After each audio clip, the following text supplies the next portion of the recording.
In times of war, animals are often the forgotten victims. However, there are those who go to special lengths to rescue and support all manner of wildlife during times of conflict. And the same is definitely true of Ukraine. Joining me today is Dr. Josh Milburn, a political philosopher here at Loughborough. And we're going to be talking about the ethics of animals in war. Hi, Josh. Hi, thanks for having me. You're very welcome. So I think the first thing to do is explain what you do, explain your background. Well, I'm a philosopher. Currently, I'm a lecturer in political philosophy in the Department of International Relations, Politics and History here at Loughborough. If you want to characterise my work in a sentence, it's about taking existing ideas, concepts, debates, notions in moral, legal and political thought and asking what happens if we start to think about them in conjunction with animals. Okay. So we can say, when it comes to the ethics of war, we have these established traditions of the ethics of war, which I'm sure we'll get into in a second, and we can say, where do animals fit in them? Are there tools here that can help animals? Do animals problematize or challenge these ideas? Have animals been talked about in this context before, or is this something that we need to do anew? Okay, yeah, so you mentioned there, so there are rules of war. So we have things like the Geneva Convention, which govern how you sort of treat people. Mm-hmm. Is there anything for animals? Well, in existing international law, there are very occasional mentions of animals. So there's something about the keeping of horses of officers and prisoners of war, something like that. But there's also some very interesting rules about not using animals as booby traps. Now, this does happen in real world conflicts. Both living and dead animals are used as booby traps in various ways. And the reason this is illegal, of course, is that it's an incredibly indiscriminate form of warfare. If you booby trap a dead animal, there's every chance that a civilian will encounter the animal. If you booby trap a living animal, the animal might run off in any direction, hitting anyone. But those rules are still about protecting human beings. Yeah. Exactly, that's it. So when lawyers of war, when international lawyers are thinking about animals, they're often thinking about them primarily as threats to humans or as things that might impact humans in various ways. Now, there has been movement recently in international law for thinking about what existing provisions there are that protect animals. So let me give you, for instance, there are very strict laws about the targeting of evacuations or health-related activities. So the transport of wounded soldiers or wounded civilians, these are not the kind of things that are normally targetable in international law. And of course, animals are sometimes used for these purposes. So if a horse is being used to evacuate a wounded individual, which of course does happen in contemporary warfare, let's realise horses are very much present on 21st century battlefields. It's a myth that this is not something that's there anymore. Then this horse gets protection as medical transport in existing law, or that's the claim that's been made by some lawyers. Okay. Now, that's existing law, and existing law can often be, by its nature, quite conservative, because it has to rely on what laws are actually written. And international lawyers do an incredible job of identifying the various ways, the various mechanisms that exist in current international law for protecting animals. There's been, as I say, quite a lot of interesting work, even in just the last 5 years or so. I'm a philosopher, so I don't feel beholden to existing written law. I can have a little bit more of a kind of blue sky thinking idea and say, well, we've got these traditions of military ethics which stretch beyond traditions of military war, though they intersect in lots of interesting ways. And those traditions of military ethics might be open for expansion, or there might already be existing conversations within those traditions. So one in particular that I think is worth stressing, not least because this is one that has had a strong relationship with international law, is what's called just war theory. Okay. And just war theory is a tradition that's shared by philosophers, lawyers, theologians, but also militaries themselves. It's basically, is this a purely academic theory? Well, no, that's what I mean. So this is something that is recognised and used by militaries, something that's recognised and used by politicians and by those who are making these kinds of decisions. And it's one that has been instrumental in shaping international law. So a lot of the language of international law and the language of just war theory is very much shared because the big names, the original figures who were establishing both of these fields were doing so kind of in unison. And so there's been a lot of cross-pollination, a lot of coordination between them. So much like international law in relation to warfare, just war theory is interested with at least two sets of questions. And one of them are those circumstances in which it is permissible for states or non-state entities to go to war. What kinds of circumstances the waging of war is permissible, what kinds of causes might justify war, what it means to declare war, who can declare war. Is there casus belli or... Well, exactly, yeah. So this is the kind of language. There's a lot of Latin in this world. I will try to resist dropping into any Latin. I don't speak Latin, but it's quite easy to find this Latin appearing again and again. And then the other set of questions, so that's justice in going to war, and the other concerns justice in war. So this is questions about what kinds of actions militaries may take, what kinds of costs may be borne, or what kinds of costs soldiers or militaries might be obliged to bear on themselves, and so forth. So it's important to draw distinctions between these. So it's entirely possible, for example, that a state wages a war justly, yet then behaves impermissibly within the war. Yeah. So for example, it might be the case that Ukraine, I believe it is the case, that Ukraine is permitted on just war theory to fight a war of self-defense against Russia. But that doesn't mean that any action they take within the war is then automatically just. Just because their cause is just because the war has been declared in an appropriate way and so forth, doesn't mean that they can then start indiscriminately bombing civilians. Now, of course, I'm not saying that they are doing that. I'm just saying that there's an interesting conceptual distinction here. So it's not the case that, once we've ticked all the boxes at the start of the war, the war is then just. Exactly. Yeah. Just war theory is something that asks us to continually reassess, because the goals of a war can change, and then actions within a war might not contribute towards those goals in the appropriate way, or might do so at too great a cost. And would the boundaries ever change then in what is acceptable about what you do? Well, that's an interesting question. So when you look at the history of just war theory, you see that certain kinds of ideas about what constitutes a just cause actually change. So once upon a time, wars of retribution were often considered just. So you can imagine a kind of early modern situation in which you have your state and I have my state, and you have wronged me, so I wage a war of retribution against you. Most theorists today, of course, don't take that that's an appropriate reason to wage war, to start killing lots of people. But on the flip side, and this is perhaps where the kind of conversations I'm most interested in enter, you get some interesting questions now about what kinds of harms justify intervention. So in the 20th and 21st century, for example, you start to see the idea of humanitarian intervention potentially justifying war. Once upon a time, again, if we imagine your state, my state, I might have thought what you do to your people in your state is your business, nothing to do with me. Whereas now we increasingly recognise that if you are targeting a civilian population, even if they are quote unquote your civilians, I might be justified as a leader or as a state or as a people in intervening there. And then we can start to ask other interesting questions about environmental harm. And then, of course, you're opening the door to talking about animal harm as well. Yeah.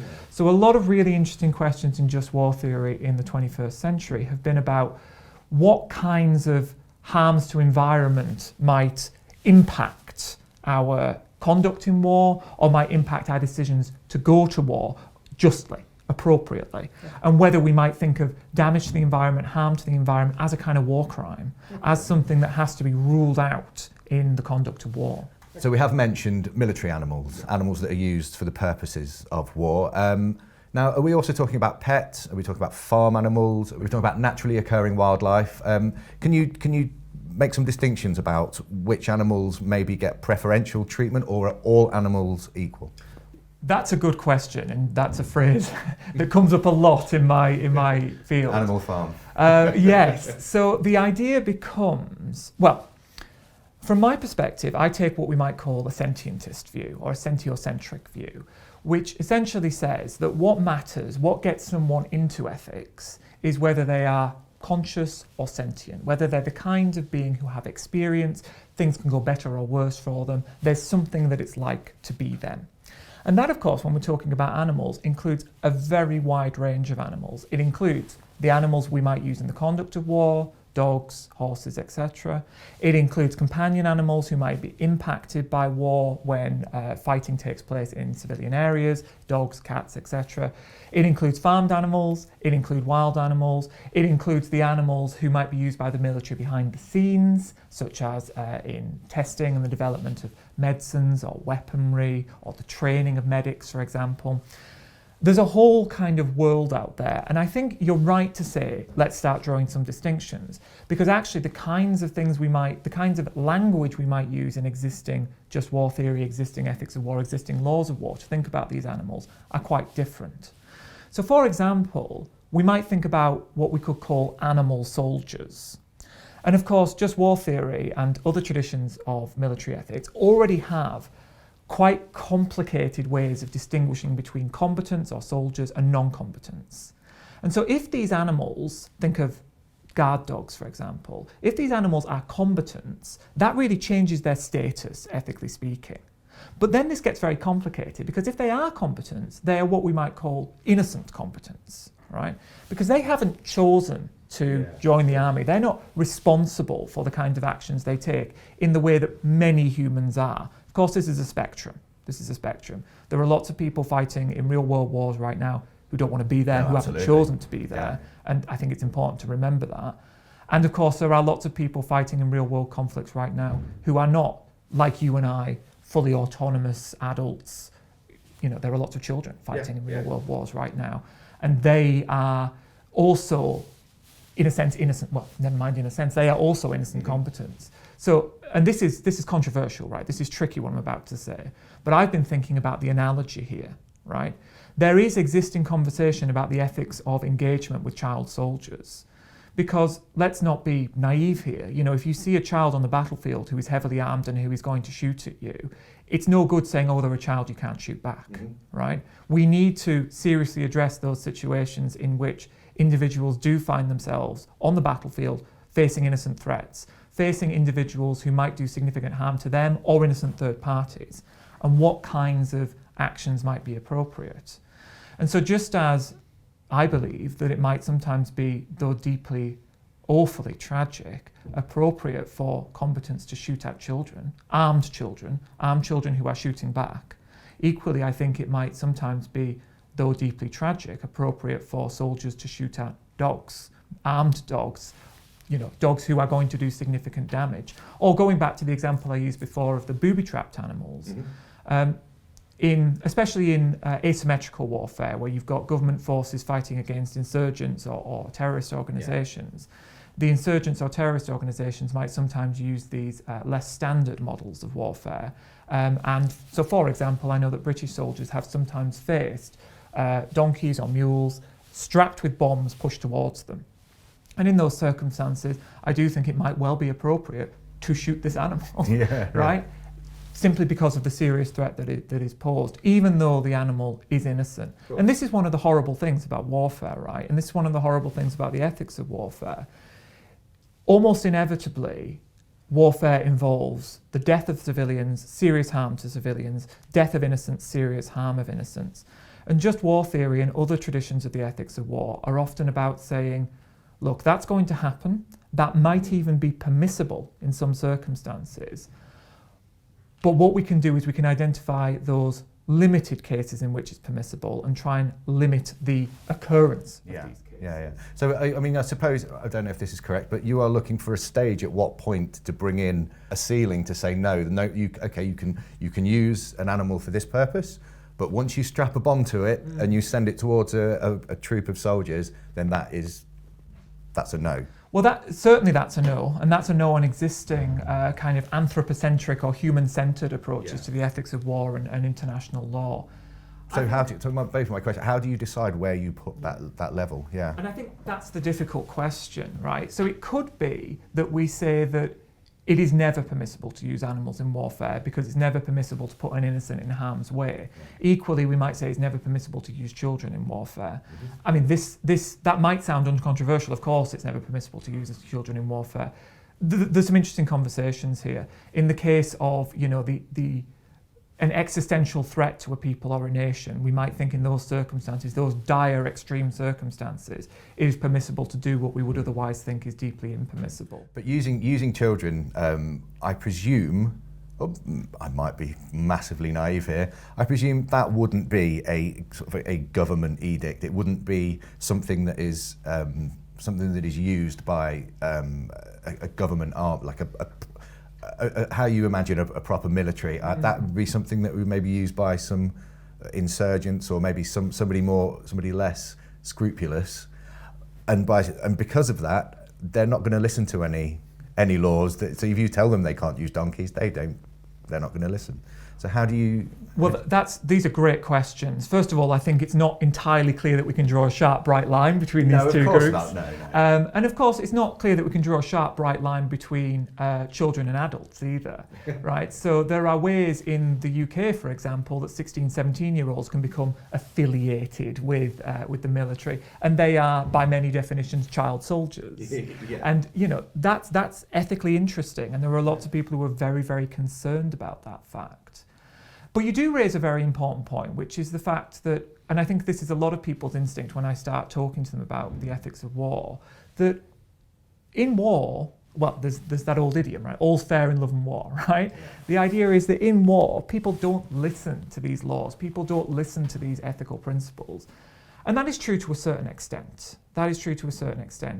It's true that there are many forces who are fighting deeply unjust wars, and you might think, well, what's the good of me sitting here and saying, oh, that's unjust, that's contrary to these ethical traditions, that's contrary to this law. They're not going to listen.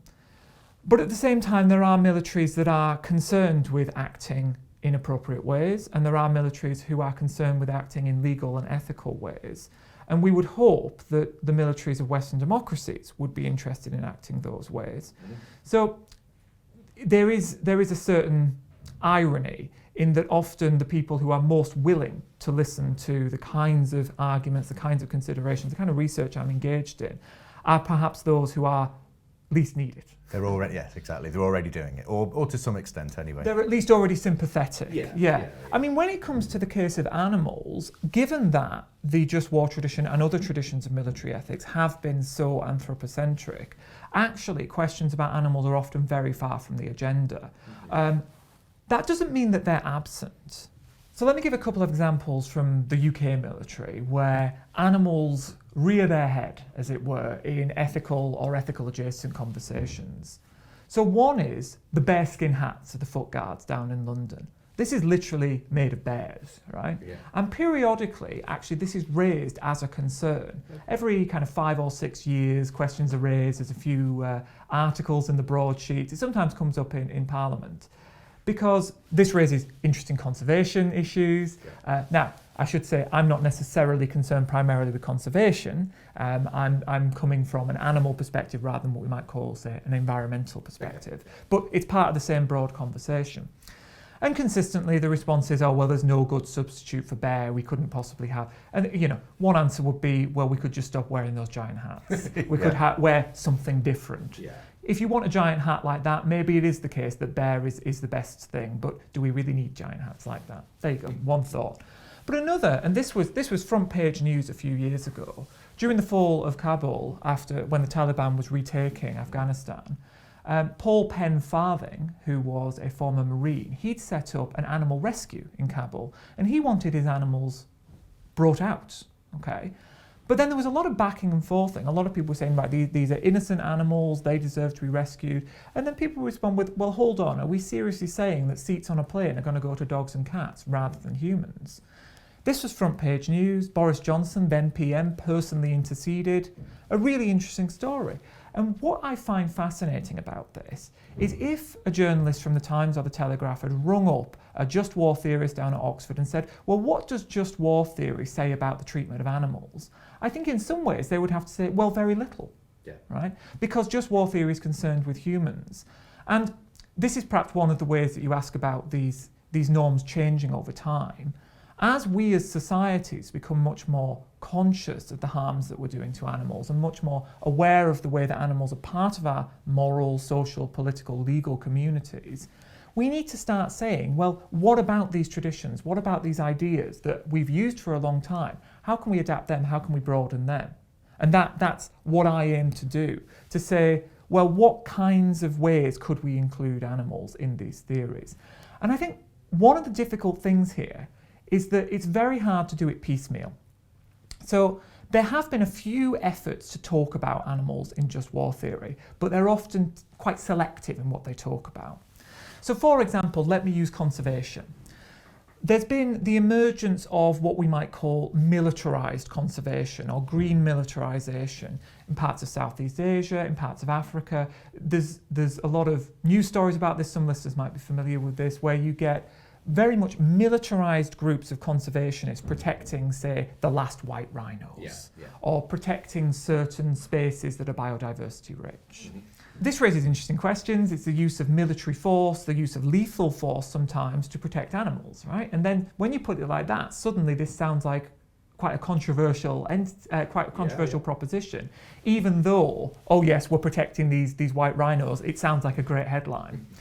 So there has been a bit of work. There's a paper from Amy Dickman and her colleagues exploring what just war theory can add to this and whether just war theory could justify these kinds of practices. And one of the things that Dickman and colleagues say is that the value of the rhinos themselves is the sort of thing that justifies or could bring about a just cause for military force. Okay, and that sounds perfectly reasonable. These rhinos, charismatic, valuable, sentient, conscious beings. And rare. And rare, certainly. Good. Well, the rareness is perhaps part of this. But then I would say, well, if the inherent value of the rhinos is enough, is the inherent value of cows, chickens, pigs enough? They're conscious beings, they're sentient beings. But as soon as we start to say, well, violence towards cows, pigs, chickens could justify violent response, we seem to end up in a bizarre situation where the UK is declaring war on France, France is declaring war on Germany, and this is strange, this is odd. Yeah.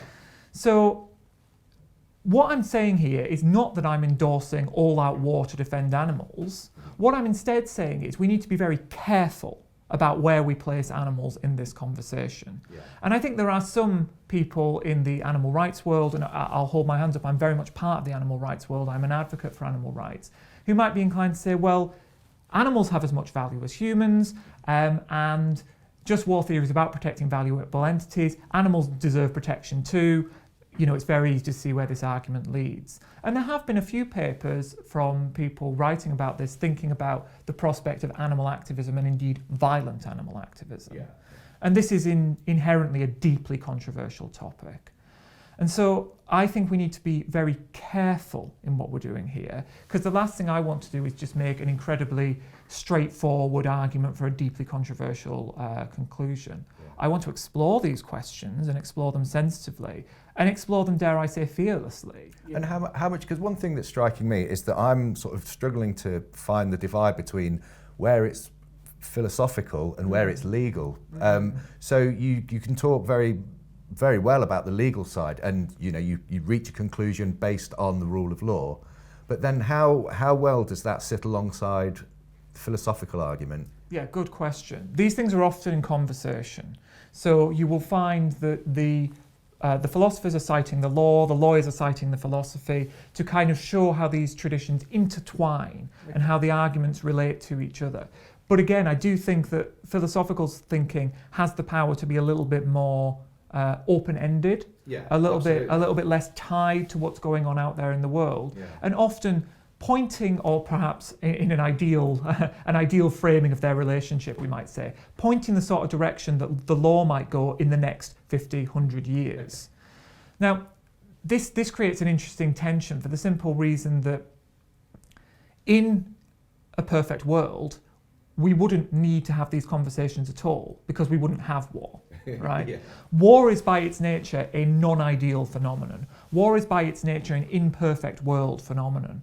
And it would be all of us, lawyers, militaries, philosophers, would like to see the end of war, or ideally would like to see the end of war. And so we can't be too blue sky thinking. We can't be too kind of utopian, because if we're going to be utopian, we don't have war. Yeah. So there is this interesting tension about exactly what you say, kind of what is the relationship here? How far outside of current norms can we go? And that's part of the reason that I'm so excited by the work of lawyers, international lawyers, who are exploring where there's already room for thinking about animals. Yeah.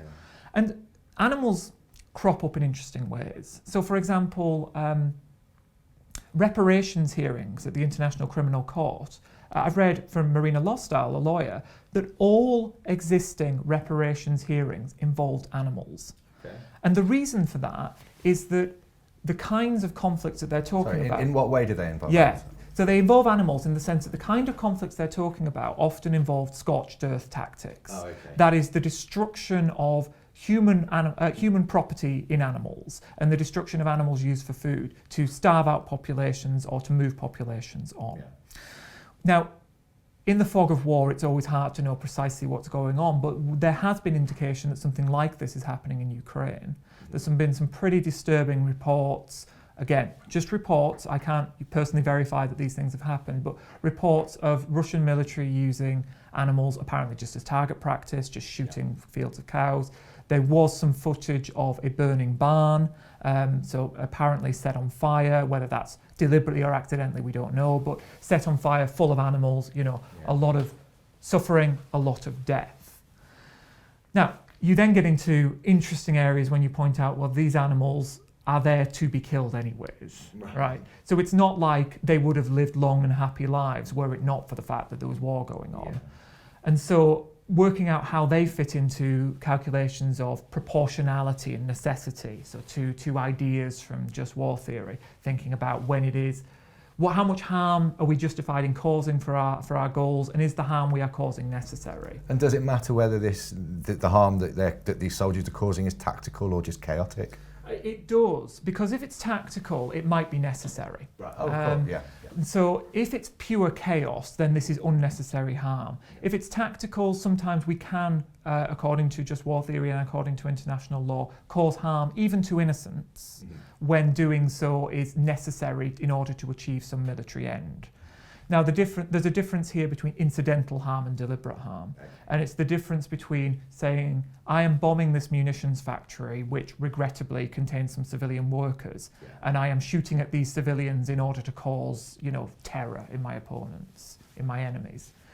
So I think one of the first papers I published on this, in fact, the first paper I published on this, working with my colleague Sarah van Goosen, said that one of the things we can start to do is to include animals in proportionality and necessity calculations. And what that means is recognizing that the harm we cause to animals might be the sort of thing that says, well, actually, now we're causing too much harm, given our military aims.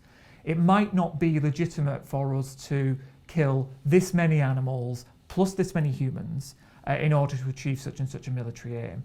Or it might be the case that we should choose this tactic rather than this tactic because this tactic involves a great deal more animal suffering. That might sound relatively uncontroversial, but what I want to stress is, well, first of all, it is quite controversial. And second of all, one of the reasons it's controversial is because I don't want to be misunderstood as downplaying the suffering of humans here. Yeah. What I don't want to say is animals are the real victims of war or animals are the primary victims of war. Humans, both civilians and combatants, both innocents and guilty parties, suffer horribly in war. War is horrible. It's awful. It's truly terrible. It's one of the worst things that we do to each other. And humans are the victims of this. Animals are also the victims of this. So actually, a lot of what I'm doing is saying war's even worse than we thought. Because when we start to consider the harm to animals, the perspective of animals, they are victims as well. Yeah. And they are suffering as well. So that's kind of one side of this. But then the flip side of this is that some people might be hearing this and saying, well, the animal rights perspective and the pacifist perspective naturally go together. And a lot of people have said this. So there's a big tradition, for example, of vegan pacifism. Yeah. And I want to resist that as well, because I think that what just war theory does is it says that war does happen and war sometimes can happen. And even in, I'm quoting here, even in hell, we can be a little bit more humane. We can fight with a little bit more humanity or a little bit less humanity. And I think that including animals in this can help us do that as well. It can help us identify that some wars we shouldn't fight, but maybe some wars we should. Wars of self-defense, for example, Ukraine being, of course, the paradigm example. But we can also recognize that there are many things that we do in war that we could do a little bit less awfully. And that's a strange phrase, but one of the interesting things is that a lot of the things that most harm animals in war also most harm humans. So it's because they're indiscriminate. Yeah. animals are rarely deliberate targets in war, right? Very rarely do people go to war thinking, right, I'm going to kill all these animals, or your militaries go to war thinking, I'm going to kill all these animals. Very rarely do commanders say, open fire on those animals over there. They would have very little reason to.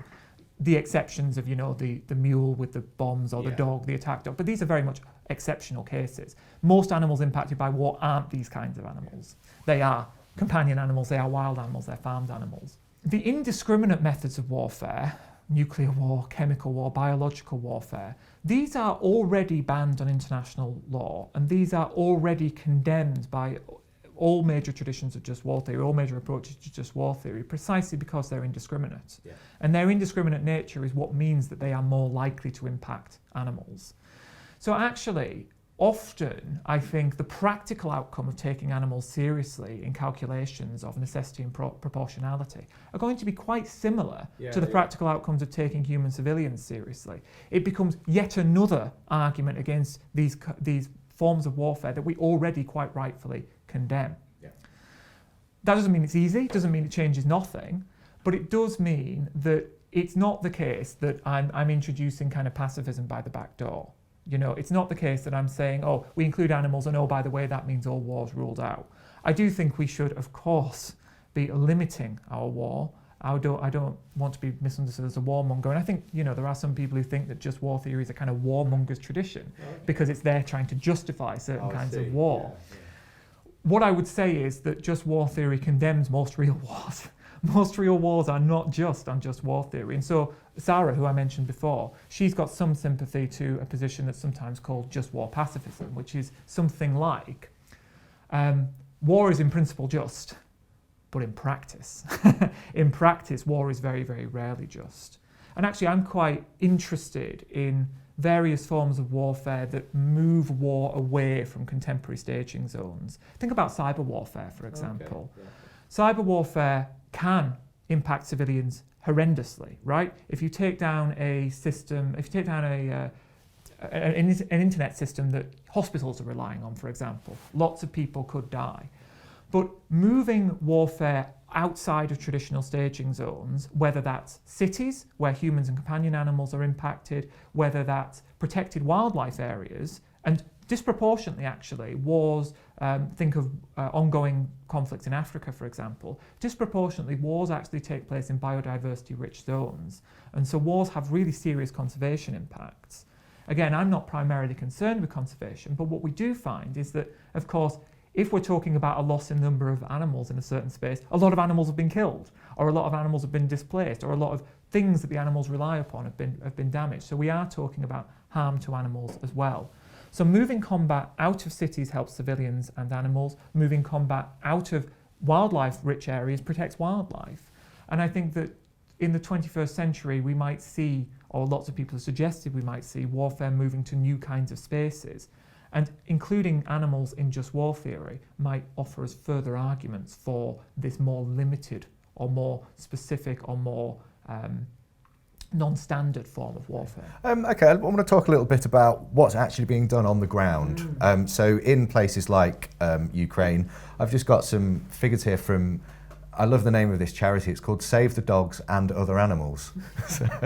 They're a European-wide charity, and they are actually in Ukraine, and they have 400 people on the ground doing things like handing out food, finding shelter, but also, I think this is them, they've got a spay and neutering project. And so, I mean, when I saw one charity with 400 people, it's quite a big number. Have you got any idea of sort of, on a grander scale, what's going on? I think part of the problem, it goes back to this fog of war element. We're often not really clear on what's going on in particular war zones. And so often you're relying on reports from one side or the other, and these get used in interesting propaganda type ways. The Ukraine situation is quite interesting for me because, I mean, the full-scale invasion of Ukraine was over 2 years ago now. Yeah. Now, as regular listeners to this podcast will know, the war's actually been going on much longer than that, but the full-scale invasion was just over 2 years ago. And in the immediate aftermath of that, we saw very large numbers of Ukrainian civilians fleeing the country. But one of the really striking things was, and you saw these photos from the camps just over the borders, people were fleeing with their companion animals. And I mean, of course they were. You know, if Russia invaded the UK tomorrow, I'd be leaving with my dogs. Yeah. You know, I'm sure lots of Yeah, other people would be bringing their dogs, cats, hamsters, all the rest. And so I found that quite inspiring. Yeah. And I found that quite a complicated message. It evoked complicated feelings in me, you know, because on the one hand, I thought this is more suffering. But on the other hand, I thought at least the animals have come too, you know. And there have been, as you quite rightly say, charities, even in the immediate aftermath of the invasion, the full-scale invasion, who were entering these spaces in order to support the animals who were still there or to bring the animals out. And that's been really interesting as well. There's been these moves of people adopting animals who were left behind in Ukraine. Now, they may have been left behind deliberately, they may have been left behind accidentally, or possibly they were already living on the streets, they were already living in what we might call a stray or feral environment. But nonetheless, they are in danger, right? Anywhere where bombs are going off, anywhere where guns are being fired, there is chances that dogs, cats, etc. will be caught up in it. I saw as well there was, I think they called him Bakhmut the bear, where there is, I mean, it was just one bear. I assumed they were, the project was to rescue bears from an area, but it's this one bear, Bakhmut. And the resources that have gone into sort of to rescuing him, to keeping him safe, to keep him fed and well. Where does, I mean, in wars, money is, you know, it's burnt away, it disappears. So where is all the money coming from for these charities? Private donations, I would strongly imagine. These are evocative scenes, you know. And I think people will often think there's something awful going in the world, what can I do to help? And of course, donating to charities that seem to be doing good work can be one of those ways. Now, as you quite rightly say, sometimes charities spend money in ways that we might find quite surprising. Now, compared to the wastefulness of war, compared to the wastefulness of military expenditure, we might think this is worthwhile. But on the other hand, we might worry about whether there are more effective things we can do with that money. Now, I don't know about the case of Bakhmut in particular, but I know that there were very detailed conversations about the animals in zoos in Ukraine. And I know from reading about other European conflicts in the past few decades, in the latter half of the 20th century, that zoos sometimes become absolutely devastated in all kinds of ways. The caretakers for the animals flee, the animals can't flee, or perhaps worse, the animals get out, and you end up with a war zone where you literally have lions roaming the streets, which adds a whole host of chaos. But there's also plenty of cases of starving civilian populations entering zoos, killing animals for food for themselves. Now, I'm not going to stand here and blame these people for doing that at all, but we can certainly talk about if we are interested in protecting these animals. In the Ukraine case, there was some very interesting academic work in the conversation that came out about the zoo animals in Ukraine. And what this piece suggested, which was so kind of obvious once it was made clear, was that it's not entirely clear that evacuating these animals is the right choice. Evacuating zoo animals is an incredibly complicated procedure. I can imagine. Imagine trying to transport a giraffe by air. Imagine trying to transport lions and tigers by jeep. You know, this is incredibly complicated activities, especially when the town in which this zoo is situated is in the middle of a war zone. Roads are closed, roads are destroyed, bombs are going off, guns are going off. And imagine how distressed the animals are in all of this. So actually, it might sound obvious, well, we should do what we can to get these animals out. It's not always entirely clear that that's the case. So what do you do? I mean, what do you do?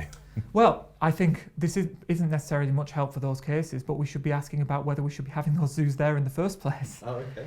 We can roll back a little bit and say, well, given that animals face these threats in times of disaster, maybe we shouldn't be keeping them in these kinds of ways. Or we can say, if we are keeping them, we need to have serious plans for what to do in cases of disaster. And that's not just war, right? We could also talk about flooding. We could also talk about wildfire. We could also talk about, and so on and so forth. Animals, especially animals who are being confined, are at serious risk here. And so, for example, I've seen work about pig farming in Spain, and the area floods and all the pigs die, right? Because the farmers get up and go, of course they do, because the flood water is rising and they leave the pigs. And you might say, oh, well, they could at least just open the gate. But actually, if they open the gate, then you've got hundreds, thousands of pigs running around the countryside, and that raises its own problems. And here, people say, well, what's the solution? And I would say, and people might say this is unrealistic, stop keeping pigs, right? Stop having thousands of pigs on a farm. You know, these are not safe environments for these animals. Of course they're not. They're environments that have been designed in order to kill these animals, to raise these animals and kill them. And so then you start to see, of course, well, it's very hard to start talking about animals in crisis, including animals in war, without talking about broader questions. And for example, and this is work I'm working on at the moment, haven't published yet, though others have published in this area, I'm very interested in some of the most practical things that militaries could do to help animals, to stop harming animals, is just to change the kinds of things they're eating, the kinds of things they're wearing. If you want to talk about numbers of animals killed, yeah, we can talk about animals caught in bomb blasts, we can talk about animal soldiers, we can talk about animal testing for medical training, but let's talk about what soldiers are eating. Mm-hmm. Let's talk about what soldiers are wearing on their boots, on their belts, you know, what their coats are made of, what their hats are made of. And I think that militaries are becoming more aware of this, not least because our societies are becoming more aware of it more broadly. Yeah. And so militaries have very serious reasons to start thinking about these things in terms of legitimacy. Yeah. You know, if you've got most of a human population of a country is very concerned about animals in XYZ way, and the military is not, that creates an interesting mismatch. They have reason to think about it in terms of recruitment and morale. There are lots of vegan and vegetarian soldiers in lots of real-world militaries. And if they are not feeling supported, that raises very difficult questions. So a colleague of mine in Sweden told me about, she published a paper on vegetarianism and veganism in Swedish military. And she said that a few years ago she was on a tram or a train or public transport, and there was an advert for joining the military. And the advert said, can you be vegan in the Swedish military? Scan to find out. Right. So of course she was interested in the question, she got the QR code up, went to the page, and the answer was no. Very strange advert. Very strange. This is what I've been told anyway. Yeah. Now, as it happens, that military is now much more open to these things. US military more open to these things, British military open to these things. There are some militaries where there's actually a very high vegan population. Yeah, yeah. And that gets used for interesting propaganda purposes. This is, of course, complicated. But I think that being aware of this is a very practical thing that militaries can do in order to limit their impact on animals, but also limit their impact on the environment. But also, the logical progression of this argument is you take it out of the military and into everyday life. Yes. So X amount of animals are being killed on the battlefield in wars this year. However, that is a minuscule number compared to the biggest chicken chain on the... and then where do you draw the line? Well, I don't. No, okay. And actually, I've done it the other way around, in that my work was originally actually about food systems. So my first two books were about the ethics of eating and the politics of eating and the building of food systems. And the ethics of war has been something I've turned to through, working with Sarah Van Goosen, who I mentioned, her background in the ethics of war. And so bringing our two expertises together has allowed us to combine these two literatures in ways that have never really been combined before. So I think what I do in a lot of my work is that I seek to find these existing conversations that exist in moral, legal and political thought and say, are animals here? Should animals be added?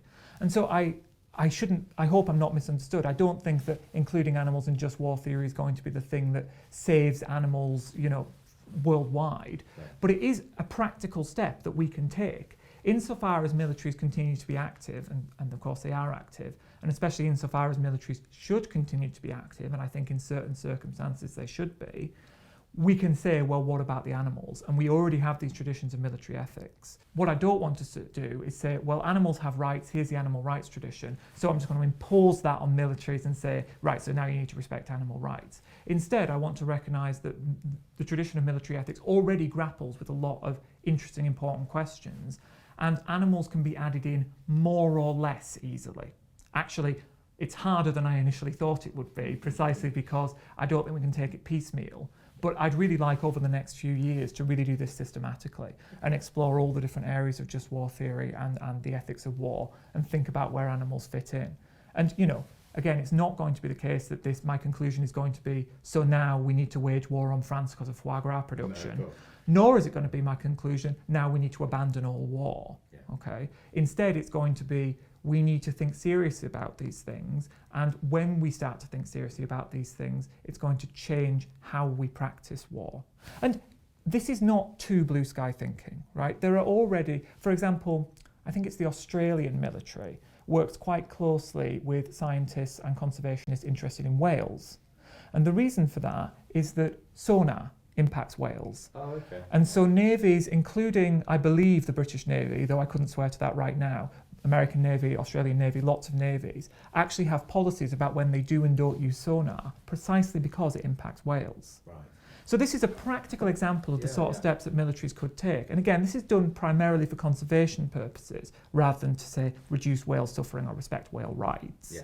But nonetheless, it's a good thing for whales that sonar is used in these more selective ways. Yeah. And so the kinds of steps that I would practically advocate for aren't necessarily too blue sky thinking. They are the sort of steps that militaries are already taking. And again, when it comes to diet, for example, I know the Finnish military introduced a meat-free Mondays policy. Briefly, it wasn't very popular with their, it didn't quite work out. No. But there are militaries who are addressing these things, partly, again, through awareness of environmental goals. But the environmental goals and the pro-animal goals often come together, just as the goals of protecting civilians from indiscriminate warfare often come together with the goals of protecting animals from indiscriminate warfare. So there are ways in existing military practice to make our conduct of fighting a little bit more humane. Excellent. Okay, Josh, I want to give you a final thought. Is there anything that you would like to say about the subject, and then we will say goodbye? I would say that animals matter. Animals matter, animal lives matter, animal suffering matters. And we should be trying to take that seriously in all areas of our life. It isn't just about how we treat our companion animals. It isn't just about what we eat. It's about our conduct everywhere. And so there's a very wide range of questions, issues, perspectives that we need to consider here. And while I don't think that we should reorient our entire lives around animals, right, there is room for division of labour here, I do think that we should all be thinking about what we can do as individuals in the spaces that we can influence. If we're soldiers, if we're involved in military, that might be in relation to the military, it might be in relation to the conduct of fighting. If we're not, perhaps we don't have much to contribute to changing militaries or changing military practices. But there are other things that we can change in our own lives, in our own workspaces, in our own places. And so I encourage people to start to think about their interactions with animals and where they fit into these conversations. Wonderful. Thank you very much. Well, thanks for having me. No, you're more than welcome. That was Dr. Josh Milburn, and thank you for listening or watching, and we will see you again soon. Don't forget to like and subscribe, obviously. Goodbye.